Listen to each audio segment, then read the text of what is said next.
Thank you. The following is one of my voiceover demos. If you're a voiceover artist and you would like to advertise one of your demos on my podcast, please send an MP3 to thedrill12, all one word, at gmail.com. That's thedrill12 at gmail.com. Back in a minute. Ladies and gentlemen, welcome to Caesar's Palace for 12 rounds of boxing. In the red corner, from Los Angeles, California, wearing the red trunks with the gold trim, weighing in at 125 pounds, the lightweight champion of the world, Danny Little Red Lopez. Well, Bill, our winners get a home theater receiver.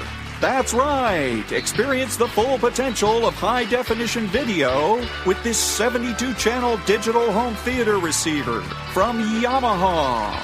But wait, that's not all. They also get a 5.1-channel surround sound system from Mirage.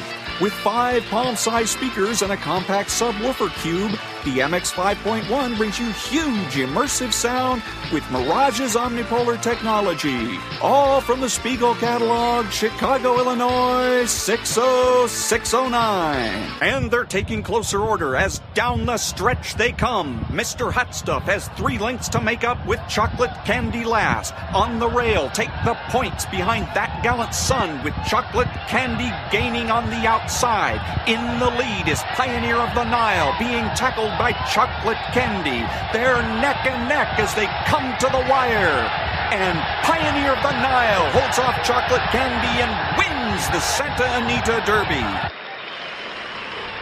And now, on your feet, time to greet holder of 14 NBA titles, your home team, your Los Angeles Lakers. Number 3 at 6'8", 5th year out of UCLA, playing forward, Trevor Ariza. Starting at center, number 17 at 7 feet, 4th year out of St. Andrews High School, Andrew Bynum. And at guard, number 24, 6'6", 13th season out of Loyal Marion High School, Kobe Bryant.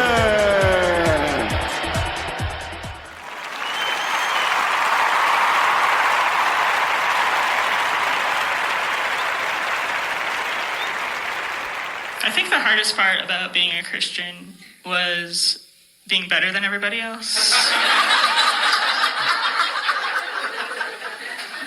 Because that's kind of what you have to believe, right? Like, you have to believe that you have all the answers and that everybody else is wrong. And you can't doubt that either. Like, doubting God is the number one sin. All right, you guys don't know your sins. I'll teach you. It goes murder, premarital sex,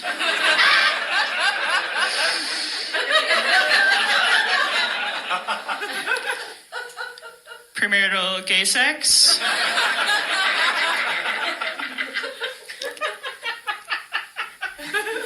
marital gay sex, and then at the very top, critical thinking. Good morning. It's Friday, Police Friday, September the 27th, and this is The True Conservative. Welcome to all the butchers, bakers, and candlestick makers out there. I'm Ron, your host, and the only true conservative in the United States today. So today, after the Serenity Prayer and the patriotic song of the day, we will have the patriotic shorts, motivation, Bishop Barron, Ayn Rand, the 33 strategies of war, and 400 things cops know. All that and more when I get back.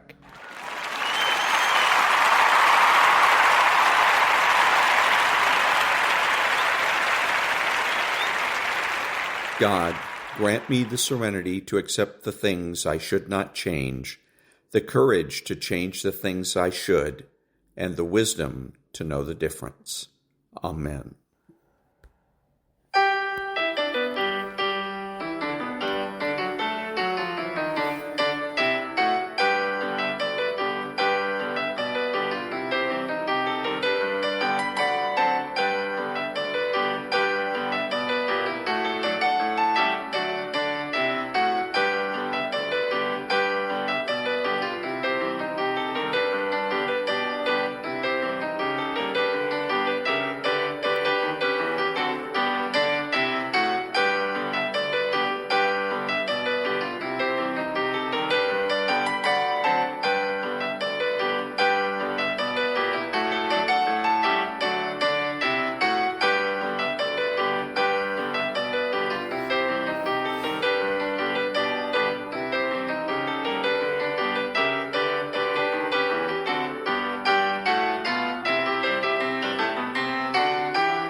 Thank you. Now, Varney and Company.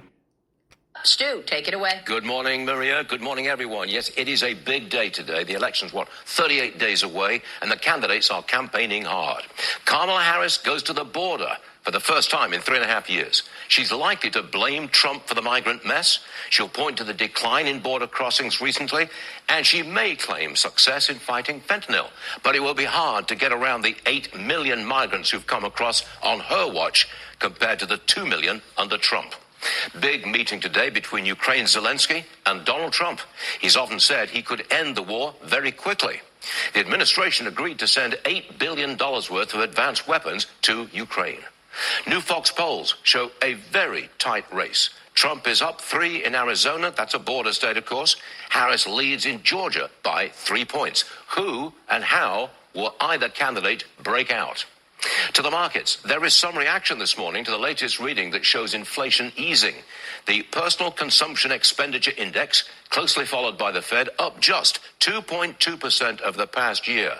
Investors kind of like that. Dow's up 70, S&P up 8, NASDAQ up 28. Bitcoin coming up to the $65,000 level, 65.7. Gold hovering around $2,700 an ounce, 26.91. The yield on the 10-year Treasury coming down a little. We're back to 3.75%. Same story with the 2-year, down a little. You're now at 3.59%. As for oil, it's well below $70 a barrel. It's at 67. Gas, $3.22, no change. Diesel, $3.58, no change.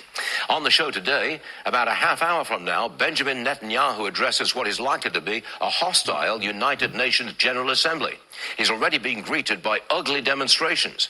Protesters chanting, "We're going to get you."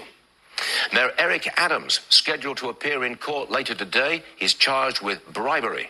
The New York Times demands he resign immediately. He says it's a political prosecution and he's going to stay and fight the charges. If he did resign, his job would be taken by Jumaane Williams, a socialist far to the left of Eric Adams. And we'll bring you the latest on Hurricane Helene. It was a monster. It was a Cat 4 as it made landfall, more than 3 million without power. It was still a Cat 1 when it hit Georgia. It is now a tropical storm drenching everywhere it passes. It is Friday, September 27th, 2024. And so I wanted to really quick say about the poll. He says that polls show that Trump is up 3 in Arizona, but Harris is up 3 in Georgia. But the polls are unreliable because they claim to represent people they don't actually represent. They claim to represent all Georgia voters or all Arizona voters, when in reality, all they represent are the people that were surveyed or polled. So since they're unreliable, that means I get to pick and choose which polls that I'm going to take seriously and which polls I won't. So I'm going to go ahead and take seriously the poll that has Trump up by 3 and disregard the other one. Nonprofit News Now.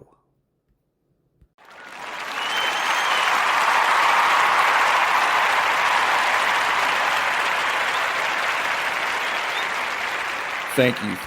And now, a little meditation.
And that was a little bit of meditation.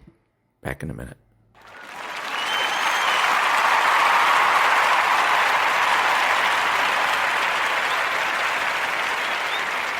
Thank you. And now, the patriotic short.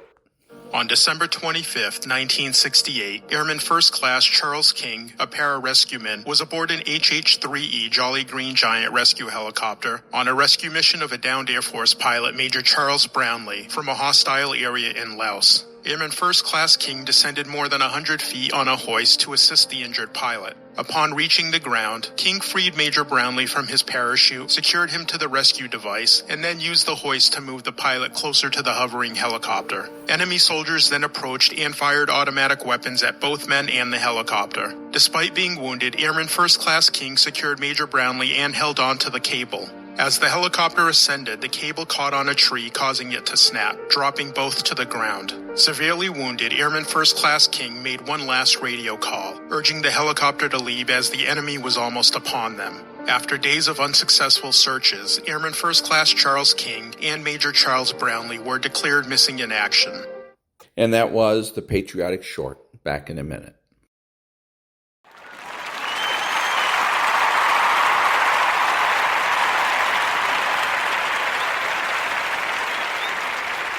Thank you. And now, a little bit of motivation. Like, you control your feelings. Don't nobody else control your feelings. So when you tell me I ain't feeling it no more, it don't got nothing to do with something external. It's something internal that you ain't pushing no more. It wasn't the house or the car or the money that pushed you. You pushed you, but you told yourself it was those things.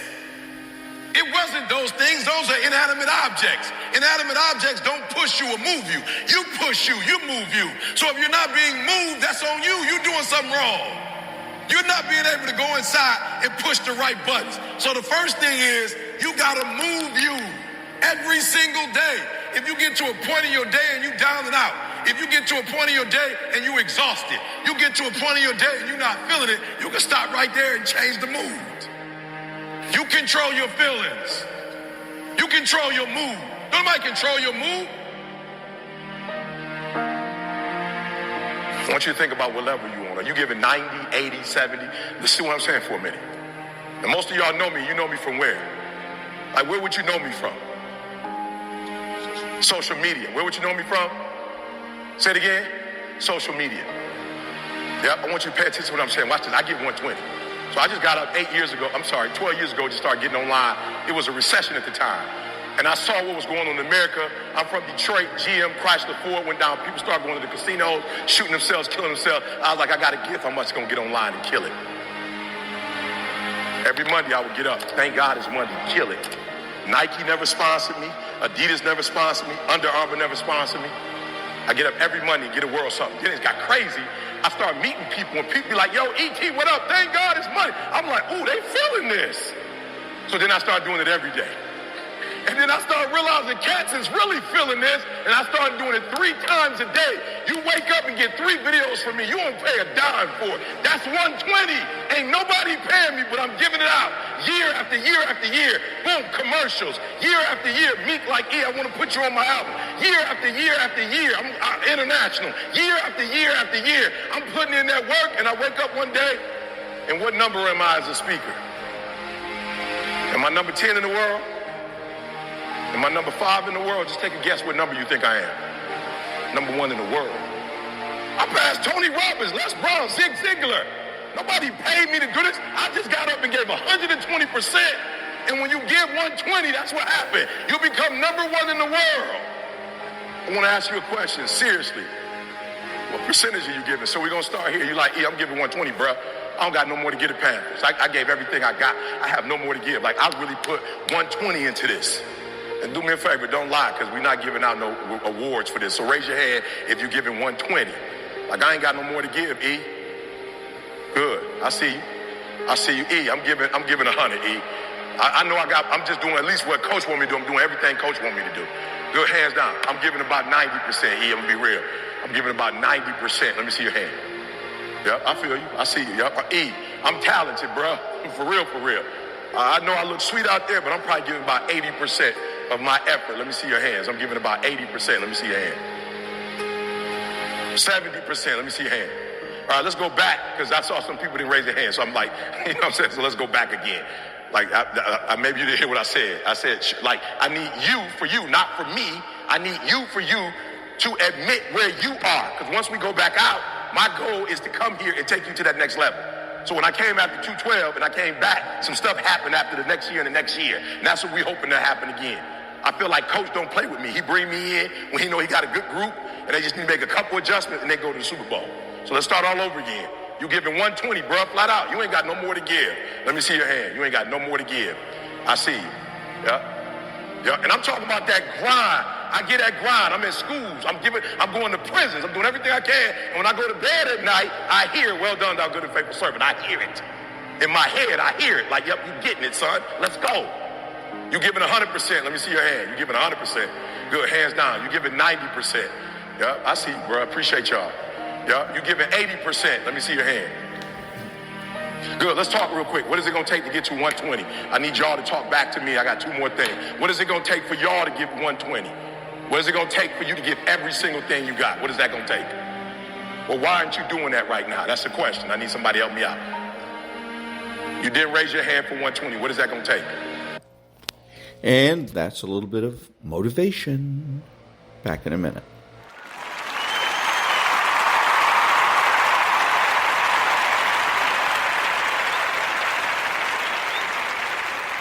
Thank you. Now, some more meditation.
Thank you. And now, the Daily Stoic.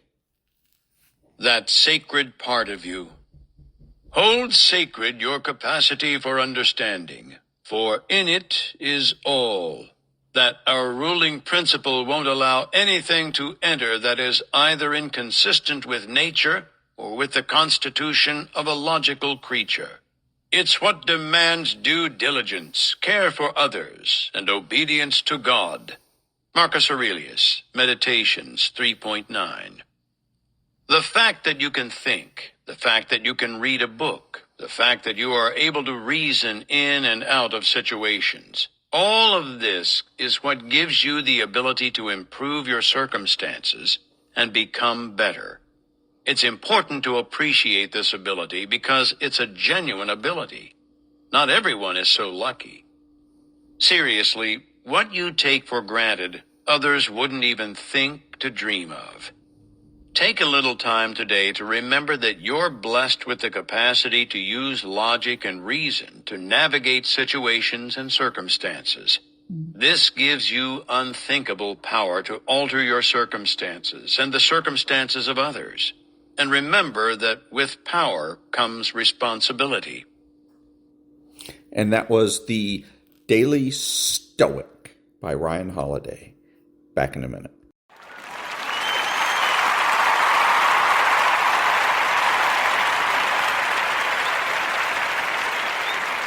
And now, Bishop Robert Barron.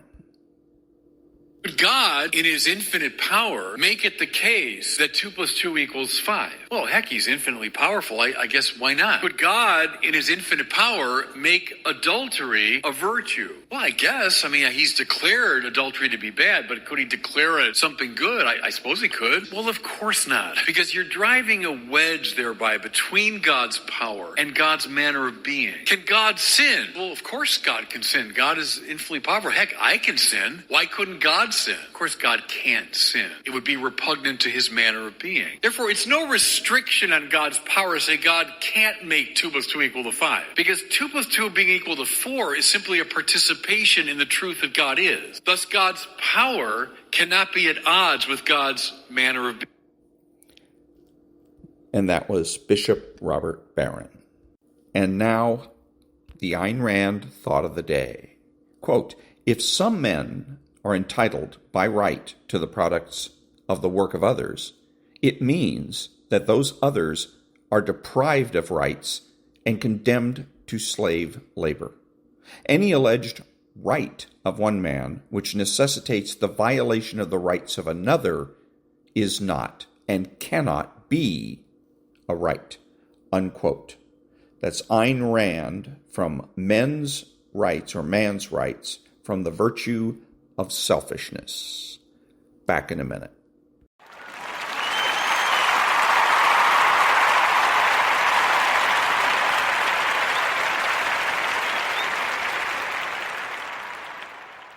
Thank you. And now the 33 strategies of war.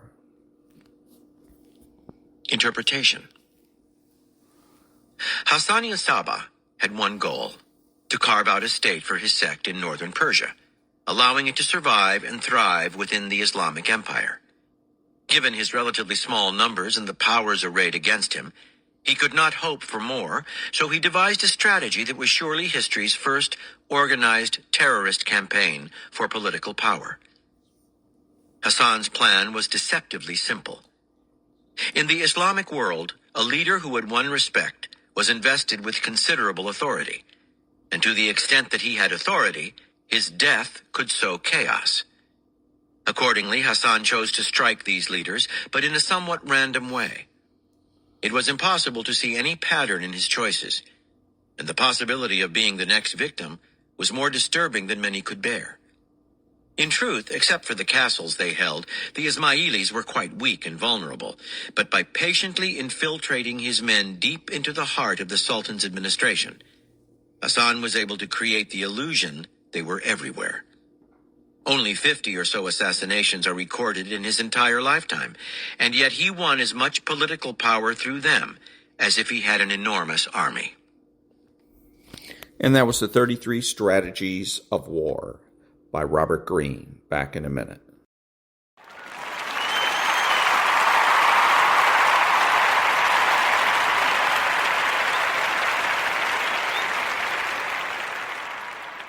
Thank you. So you may as well, if you're a Democrat, you may as well vote Republican. And the reason is because you're not being given any option.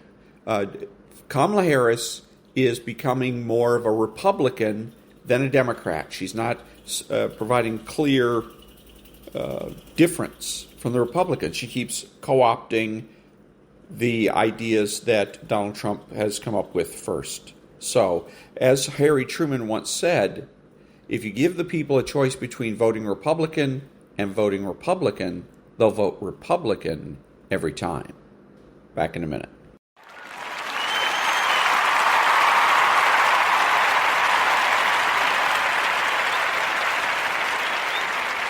Thank you. You must frame the argument correctly if you want to win.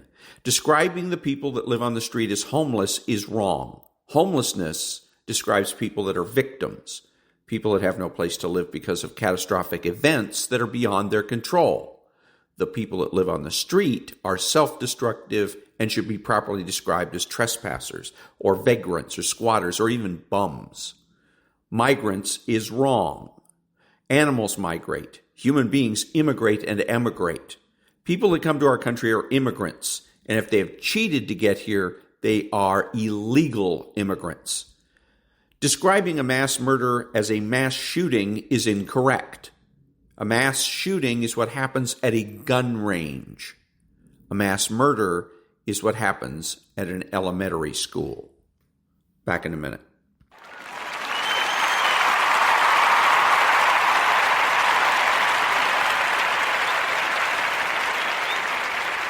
Thank you. And now, Chapter 9 of 400 Things Cops Know. Chapter 9. 28 Things Cops Know About Booze and Drugs. 1 martini is just right. 2 are too many. 3 are not enough. James Thurber. Lash hated narcotics the way social workers hate poverty, the way epidemiologists hate disease. Not an active, festering hatred, but as something to push against. A battle he didn't expect to win, only to wage honorably. Chuck Hogan, Devils in Exile. 1. Alcohol, Homer Simpson said, the cause of and the solution for all of life's problems. Mr. Simpson had it right. Ask any cop how many of the calls they go to are alcohol-related, and you'll get estimates ranging from 50 to 90%. One may think that in this day and age of cheap street narcotics, alcohol would take a back seat. But people's affinity for booze runs deep. You'll encounter drunks who will guzzle mouthwash for the alcohol content. I once ran into a guy who had what looked like a jagged tattoo of the word beer on his right forearm, the skin red and pinched around the letters. But when I looked closer, I saw it wasn't a tattoo. It had been carved there, and not carefully. 2. The intoximeter is the machine that measures the percentage of alcohol in a person's breath. It's an easy test anyone can do. But some drunk drivers know the intoximeter will reveal them for what they are. So when it comes time to blow into the machine, you get a lot of comically inept efforts. A guy will suck instead of blowing out, and then act baffled that the machine didn't measure his sample. Or you'll get some college kid who will make a grand production of drawing in air like the big bad wolf, and then all that comes out is a weak puff, like she's just been mystically transformed into an 80-year-old asthmatic. Other drunk drivers will employ various tricks to try to fool the machine. These inventive countermeasures include sucking on a penny, and in one classic example of drunken legend and lore, eating a urinal cake. These tactics can be amusing to watch, but none of them work. The only thing that will beat the intoximeter is not being drunk. 3. The penalties for drunk driving, particularly in beer-friendly jurisdictions like Milwaukee, are pretty anemic. The first offense isn't even a crime, it's just a traffic ticket. You'll read about people on their 5th DUI conviction, their 7th, their 9th. It's enough to make you look around at the way other countries do things. Drive drunk in Finland, and the punishment is a year of hard labor. 4. Lights play a prominent role in drunk driving investigations. If your squad car is parked with its overheads on, drunk drivers may head straight for it in booze-filled wonder, drawn in by the pretty lights show. These are subsequently fairly easy arrests to make. You always appreciate it when the offender turns herself in, whether conventionally or not. On the other hand, if you see a driver at night operating without headlights, they may be drunk. Drunks often forget to turn on their headlights. They have more important things on their mind, like trying to remember where they live. 5. You will rarely take the drunk person's side in a dispute. It is typically a waste of time trying to reason with them. They will be soft-spoken and compliant one moment and will want to fight you the next. Some drunks will assume an easy familiarity with you, clumsily trying to shake your hand or pat you on the back. Others, if they're lit enough, will confidently try to chew the handcuffs off their wrists as if they're made of sourdough pretzels. Or, when confronted with the distinct horizontal line on a citation that they are supposed to sign, will instead promptly scrawl their name vertically in a move as counterintuitive as trying to push open a refrigerator door instead of pulling. 6. The paperwork involved in arresting a drunk driver is crushing. A cop I knew once joked that arresting a drunk driver is more labor-intensive than arresting a murder suspect. He was kidding, sort of. DUI procedures are lengthy and redundant, and the reports are confusing and sometimes even out of print. And heaven forbid you have to take the suspect to the hospital to draw blood, an ordeal in itself that involves several separate forms and a trip downtown to inventory the evidence. If you get a few drunk driving arrests under your belt, the whole business becomes more manageable. But to the uninitiated officer, it is such a vast and foreign process that it doesn't seem worth the trouble. Some cops have gone years without writing up a drunk driver. Some never have. Now, that isn't to say these officers hand the car keys back to the drunk and wince and hope for the best as they drive away. Cops are creative. They've been known to instruct a sober friend to drive or call for a taxi for the drunk. There are tales told of car keys being tossed into the sewer or locked in the trunk or put in the mail. Or officers may arrest the drunk, but only for his revoked license or warrants, thus avoiding the DUI headache, but still getting the drunk off the street. The temptation to sidestep the DUI becomes even more tantalizing if you encounter a boozy driver right before your shift ends. Are you looking to tack on another 4 or 5 hours to your workday just to write up what amounts to a glorified traffic ticket? Or would you rather get off on time so you can attend your daughter's first piano recital? Public safety demands the former, of course. It is your duty to arrest drunk drivers for drunk driving, not just for whatever less laborious charge you can pin on them. After all, maybe your daughter doesn't make it to the piano recital because she's been struck by a drunk driver that the last few cops let off easy. That's why conscientious officers find and befriend the one person on their shift, and there is always at least one, who loves handling DUI cases. Take this one off my hands, they may plead, and I'll buy you brunch for a week. 7. There exists an elite group of chronic drunks out there who are nothing short of legendary among cops, paramedics, and nurses, because they are the source of more emergency calls for service than any combined city block. For the purposes of this paragraph, I'll call them the Rolos for no particularly good reason. Some of the Rolos are quiet and personable, even when they're hammered. Others get in fights and shoplift. What unites them is that long ago they turned their lives over to squalor, and they have to go to the hospital all the livelong day. It's not that they call for an ambulance themselves. It's usually a concerned pedestrian or motorist who sees them lolling in a drunken stupor half out of their wheelchair, or passed out in a pool of vomit on the sidewalk. Caller fears the man is sick or hurt and needs help, the dispatcher will tell you. Caller is unsure if the man is alive or dead.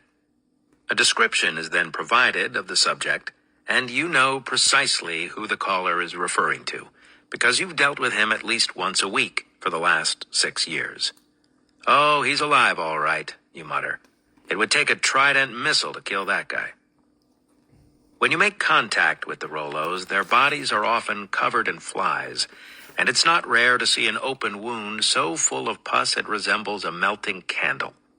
So you call them an ambulance because you can't just leave them like that. When the ambulance drops them off at the ER, the doctors aren't any happier to see them than you are. Your Rollo reeks of street life and is caked in his own emissions. Nurses have to don breathing masks to tend to his current maladies. But despite their wretched appearance and ill health, the Rollos still retain an air of invincibility about them. Despite quaffing 24-ounce cans of malt liquor for breakfast and foregoing exercise, vegetables, and preventative medicine for the last decade, they still, in their own weird way, keep trucking along, models of resiliency. Those belonging to this special society have no medical insurance, so the taxpayer shoulders the financial burden. If you add the cost for police hours, ambulance rides, and hospital expenses over roughly a 10-year period, the total bills generated for one Rollo's care can approach a cool $1 million. This is not an exaggeration. You have done the math. In their own way, the Rollos are as formidable as the Freemasons. Cops are solution-oriented, so you try out various tactics with the Rollos. You may attempt to have them committed to a mental health facility as being unable to care for themselves, which hopefully will lead to drug and alcohol treatment. If that fails, you discuss dropping them off in a different police jurisdiction so that department, too, can experience the bliss that is the Rollos. And there will always be a cop who will offer to pay some Rollo's bus fare out of state. I'm talking way out of state, like Yuma. 8. It's not just suspects who get sauced. Straight home now, sergeants will tell you when your shift is over, because their sergeants said it to them when they were line officers, and so had those sergeants, continuing a 100-year history of cops telling cops to go home to avoid the myriad of troubles that come with police officers cozying up to the bar. These troubles are very real. You will have coworkers getting suspended, fired, and criminally charged for alcohol-related offenses from domestic violence to unlawfully brandishing a firearm. And once in a while, you'll run into someone sleeping one off in their car or slumped down in an alley who will tell you they used to be one of you. They used to be a cop. You always confirm it. Most of the time, they're telling the truth. You try to give them a little professional courtesy as you stand aside and watch them circle the drain. 9. You deal with so many drunks all the time that it makes you yearn for prohibition, even though it didn't work and just made organized crime rich. You want to start anew, bring it back, try it again. It will stop drinking.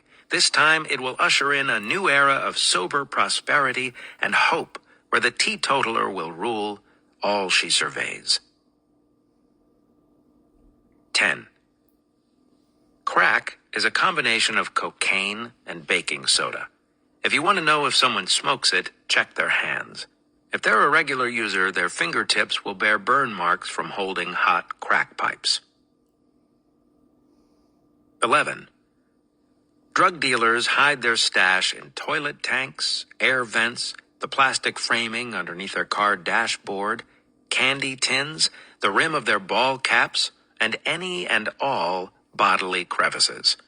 The sheer amount of narcotics that can be successfully lodged in the human anus or vagina to await resale is nothing short of astounding. 12. The occupants of dope houses use various tactics to fend off the police. Some have surveillance cameras posted on the roof and 2x4s propped up on the inside of doors. Others have backyards populated by underfed pit bulls, specifically trained to feed on the uniformed. Sometimes you have to shoot these dogs. If the dog is inside when you go through the door, you have to cycle through your options, none of which are great. If the residence you're entering is an upper unit and you shoot at the dog and miss, Your errant round could go through the floor straight into one of the occupants of the apartment downstairs. You don't want that. This is where good, solid boots come in. If the dog attacks and it's smaller than, say, a duffel bag, consider kicking it across the room instead of firing a shot. These are the kinds of things you have to think about as a cop. 13. When you're clearing a drug house, look under the couch cushions for weapons. Dopers like to keep everything from shotguns to machetes down there. Also, if you come across a copper scrubber, it isn't being used to clean the countertops. Addicts use it as a filter for crack pipes. 14. Crack houses are always strewn with empty cans of discount beer. The wall behind the stove will be spattered with grease. There is, more often than not, somebody hiding in a bathroom who is half naked. The police jargon used to describe these people is Confederates lurking, one of my favorite phrases in the English language. 15. If you smell the odor of fresh marijuana on a guy but can't find it, it's between his cheeks, also known as the prison wallet, because that's where cons keep things. It's best to have him fish it out for you, not just because going in there yourself is rather unsavory and could cause medical complications, but because you'd need a warrant to retrieve it, especially if it's deeply crammed in there. 16. If you have enough personnel and dispatch is leaving you well enough alone, it's enjoyable to do what's called running the dope house. That's when you get into a drug house, arrest and/or detain the occupants, and then just sit back and wait. Sure enough, every few minutes, a customer will come up and knock on the door. When you open it, decked out in a full police uniform, they always seem so surprised to see you. Then, you pull them inside like trout. People keep knocking. You keep yanking them in. After a time, you take the customers with the best warrants, turn off the lights, and lock the door behind you. There's always a nice finality involved in such an operation. Sure, a lot of dope houses are still out there. Maybe there's another one just down the street. But this one, it's closed, folks. 17. You never want to stick your finger in the mound of suspected narcotics and taste it, as they used to do on Miami Vice. Not only is such an act against department policy, but it's incredibly dangerous because you don't know what's in there. The drugs could contain rat poison or hallucinogens or some substance that will make you start bleeding from the eyes. 18. When you approach suspected drug offenders, watch their hands. Some dopers will carry their stash in their palms, so they can casually drop it if the police show. If they aren't arrested and the police don't find the drugs, they can always retrieve it afterward. Other dopers carry their drugs in their mouth. You can try to pry it out of there by using pretty much any means short of choking the guy, but your odds of getting bitten are far better than your chances of retrieving the narcotics. And besides, legal or not, all the thrashing, grunting, and violent jaw manipulations involved look downright awful to onlookers. If you think your guy has just swallowed his stash, call him an ambulance and accompany him to the hospital, because ingested narcotics can be fatal. If he then passes the dope in his stool, it's considered abandoned property and can be used as evidence against him.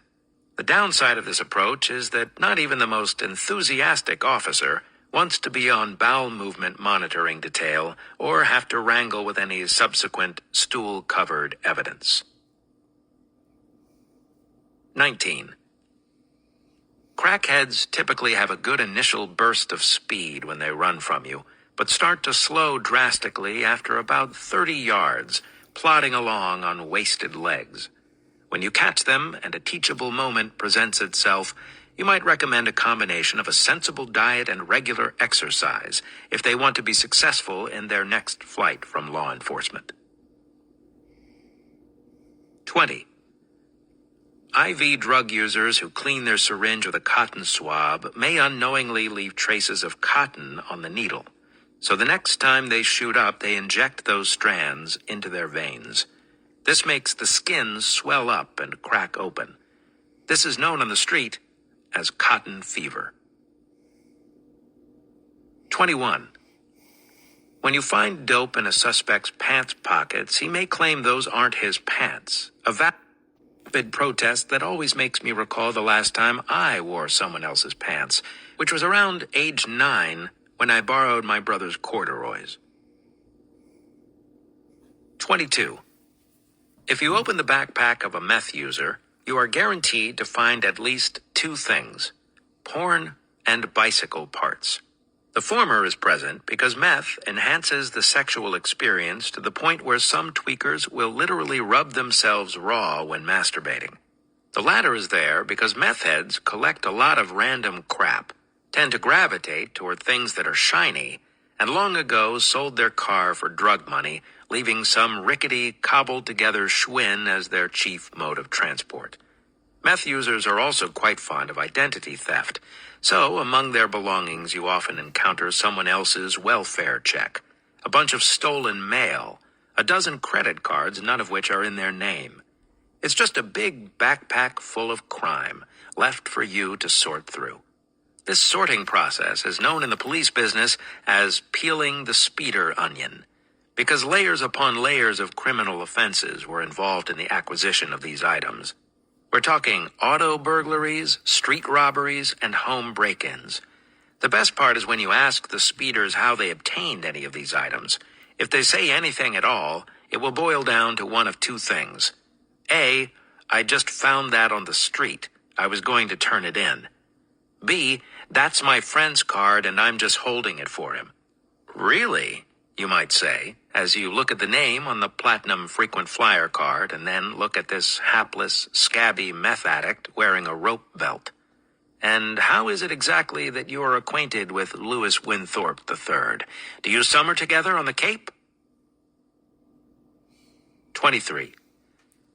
Drug dealers will sometimes get defensive and tell you that they aren't drug dealers. They just exchange drugs for money, they'll say. They'll also tell you that crack is a plant and it's from the earth and it's all good. Other times, you'll run into a dealer who claims he has to sell drugs because no one will hire him for legitimate work because of his criminal past. You point those people in the direction of social service agencies that specialize in job placement for felons. And if that doesn't work, well, no one should be playing any harps for someone who makes a living selling dope, especially crack cocaine, which is the single most corrosive substance the inner city has ever known. Some apologists talk about dealers like this being caught up in a violent drug culture, as if they accidentally trip into that life as they might stumble into a thorn bush, as if they have no choice, as if personal responsibility is some obscure ancient art practiced only by the mystics. 24. Many, if not most, home invasion armed robberies are drug-related. Some of these are pre-planned. Others are spur-of-the-moment operations where the potential buyers have a flash of capitalistic inspiration and decide to take all the dope and money at gunpoint instead of paying for it. Some of these ripped-off dealers just swallow the loss, perhaps vowing to better screen their clientele next time. Others will call the police, but will take great pains to leave out the part about the drugs, reporting only their stolen cash. They may think they're being sneaky, but the monetary loss they're claiming is always an amount not typically found in law-abiding residences. Who keeps 10 grand in their kitchen? Drug dealers, that's who. It's a dead giveaway. So is the coke residue on the glass-top table that they forgot to Windex. 25. One of the biggest adrenaline rushes on this job is being the first one through the door on a drug raid. You wait on deck, knowing that because you are about to enter a place where the occupants can be both armed and high, such ventures get complicated and sometimes things go wrong. You have your gun drawn, sweat salting the corners of your mouth, ready to rumble with a hype or a pit bull, ready to shoot, punch, duck, shout commands. You don't know what's on the other side of that door. 1 suspect? 2? A baker's dozen? That great unknown generates a specific electric charge, one that starts in your stomach and ends up somewhere in your chest, a kind of queasy excitement born of both expectation and resolve. There is nothing like it. 26. The casualties of drugs range from the teenage girl who rips car stereos out of dashboards to sell for heroin, to the 45-year-old addict with a 5-year-old child in tow who asks passers-by for money because he's stranded in the city after selling his car to a hooker in exchange for crack. No matter what their age or background, addicts have a particular look about them, a look that combines hopelessness and guilt, a look that suggests they are unable to keep up with the speed of the world rushing at them. Hardcore heroin addicts have built up such tolerance to the drug that they have to continually shoot up, not so much to get high, but to simply maintain equilibrium and stay well. That's why they're among the best confidential informants. If caught on a minor offense, they are eager to cut a deal and tell you what they know, because they don't want to go to jail where they know they will become quickly and violently ill. 27. If you arrest a drug dealer, sometimes it's fun to take his phone and answer it in front of him. If he's any good at his job, it will ring incessantly. These conversations can go something like this. "Yo, Bolo there?" the caller says. "No, he decided to stop being a drug dealer. He does this reverse ventriloquist act down at the Rosemont. Is there some way in which I can assist you?" "Where Bolo at, man?" "He's out of the life. He got a new job. He's now a seamstress." "Man, fuck you, man." "Thank you. I enjoyed our conversation." Click. One of the more effective ways to arrest street-level drug dealers is to conduct buy-bust operations. These feature an undercover cop who purchases narcotics from the drug dealer with marked money, and then covertly signals to the arrest team who roll in and pick off the dealer. But if you're the cop posing as the junkie, you have to look the part. That means taking it a little easy on the high-end aftershave, drawing track marks on your arm, and dirtying up your hands with tire grease. And don't forget your dope pipe or needle. The drug dealer may ask you to show it to test if you're really an addict. 28. Sometimes you'll find dope on a suspect, and then later, when you're back at the station typing up your report, you may struggle to remember where exactly the stash was on that guy. Was it in the left side of the coat, the front of the hoodie, the back of the shorts, right rear pocket, left rear, front lower right? Perhaps for this reason, an inordinately high number of police reports indicate that the narcotics were recovered from the suspect's right front pants pocket. This particular pocket has been known to serve as a universal fallback when memory falters, although once in a while this can lead to complications. I've heard a story, perhaps apocryphal, about a street officer who indicated in his incident report that he recovered drugs from that very pocket. "That seems a strange place for this man to put drugs," the reviewing sergeant said. "Why?" the arresting officer asked. "Because," the sergeant pointed out, "he's got no fucking right arm."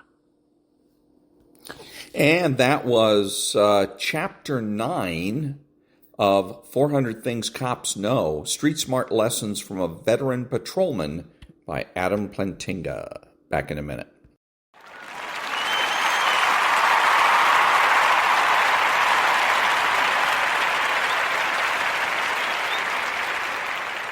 This is Ron, your host, the only true conservative in the United States today, bidding adios to all the butchers, bakers, and candlestick makers out there, and reminding you that you are not neutral and that the government has no rights.